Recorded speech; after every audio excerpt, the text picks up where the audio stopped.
So we're going to have a conversation about the digital landscape. And so for my conversation with you about the digital landscape, I want to make sure you know what I'm talking about. Everything. Doesn't matter. Smartphone, biodata, app, hardware, software. We're talking about all of it. All of those things that we find ourselves surrounded by. So let's get some parameters. There are 5 to 6 different generations, all occupying space on this planet.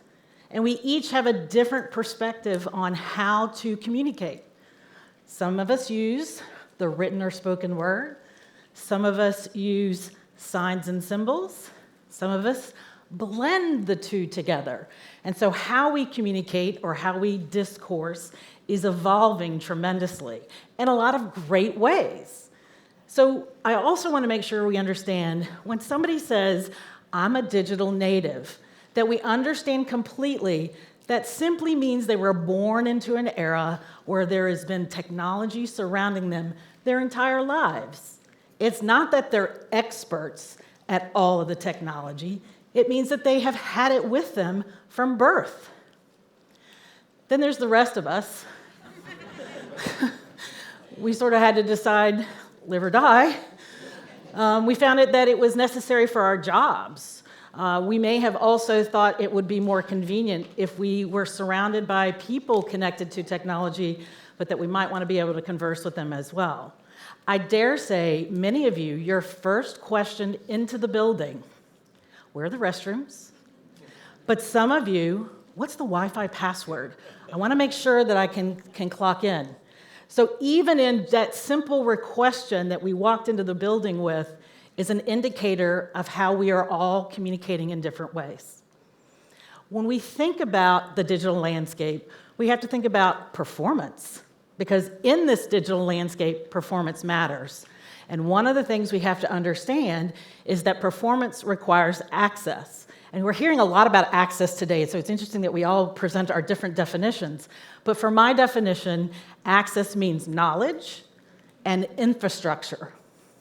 You have to have the knowledge of how to use it, and you also have to have the ability to tap into it to use it.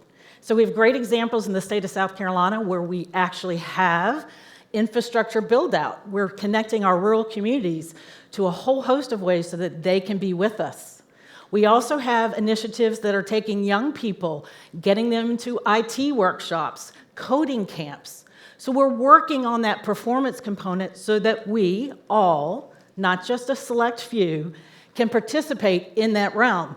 It's not equitable. I can't guarantee that in every area that you walk in the United States that it's equitable. But we're working on that, and we should be working on that because we have 5 to 6 different generations that want to connect together in a whole host of different ways. So we have to perform. And once we figure out that performance is necessary, we also understand I have to be present. And so presence is another characteristic of our dialogue that's different for different generations. For my 65-plus neighbor, who also happens to be a town council member in the village of Port Royal, if my car is in the driveway, I am present and accounted for. For some of my young friends, if I have not posted on Instagram in the last 24 hours, I must be dead. And lastly, if you're a grandparent, which I think there are a few in this room, if you do not know how to upload a photo onto a smartphone or text, you're not communicating with your grandkids, right? So performance matters. We have to be present in it. So we have to also be able to establish a routine with it because, frankly, we have to know when we can connect to the others that we are trying to connect to. And one of the things in forming relationships, because I'm talking about forming a relationship with technology so that you can reach other people. Signs, words, symbols, spoken and written words, they're all being used together. So to create this presence, we have to think about what do we do to be present? And how do we create this routine? And so for some of us, we have to think about, is there a time of day that's better than others? We all know that, by the way, in social media, there are certain times of day that are better for your message to be heard.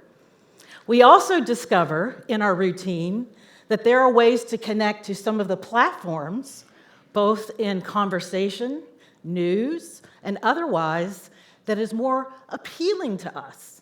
People that speak like us, and they can be found in certain places. And then we have the proverbial, love it today, hate it tomorrow, love it again, and you know which application I'm talking about. There are certain times when we embrace an application, a platform, a social media channel, and then we give it up completely, and then we find we're so remorsed because we haven't been engaged with it. We pick it back up again. So I always tell this story about my 86-year-old father. He's no longer living, but he was the king of blending technology. He would call me from a landline. People still have those, by the way. He would say, I don't want you to open up this letter that I've just mailed to you from the U.S. Postal Service. I'm like, okay, should I know what it is now? No, it's something about Facebook that I didn't like. I read it this morning, and I just don't like that post, so I don't want you to open up the mail. In one fatal swoop, this man used 3 channels of communication to tell me one thing, right? So now, of course, I'm going to open up the letter to see if it's different than what he told me over the phone. So routine, and I promise you, this happened more than one occasion with my father. So I miss him tremendously, but he gave me a valuable lesson in understanding that the promise that technology offers us is efficiency, convenience, and ease of use. And so this promise that technology, software, hardware, biodata, all of this is offering a unique opportunity for us to connect and form relationships. But this is a complex promise. This promise is asking us to willingly engage in it at all costs. And so we have to make a personal choice. Our personal choice matters in this case. Not only does your performance matter, your personal choice matters. And so along the way, I want to ask you, have you considered in this beautiful relationship that you've formed with technology, have you thought about how that technology might betray you? In contract law, we call it breach. How might this relationship breach along the way? One of the things that you have to keep in mind is that for all the promise that this digital landscape offers us, it also comes with some caveats. Fair use, copyright, trademark, freedom of expression, freedom of speech. And needless to say, we have to keep in mind that this technology, for all the promise it offers us, convenience, applicability to our lives, can sometimes not go the way it should or could. And for some of us, I'm okay with that. Or I'm not okay with that. You hear both of these answers. So when we think about this complex relationship between the promise and the breach that might be being offered to us in all of these platforms, I want you to remember that 150 years ago, we as a nation were in the same spot. 150 years ago, we were asked to embrace the Industrial Revolution. And during that time frame, there were a lot of us that didn't understand what that meant in terms of change, that new age.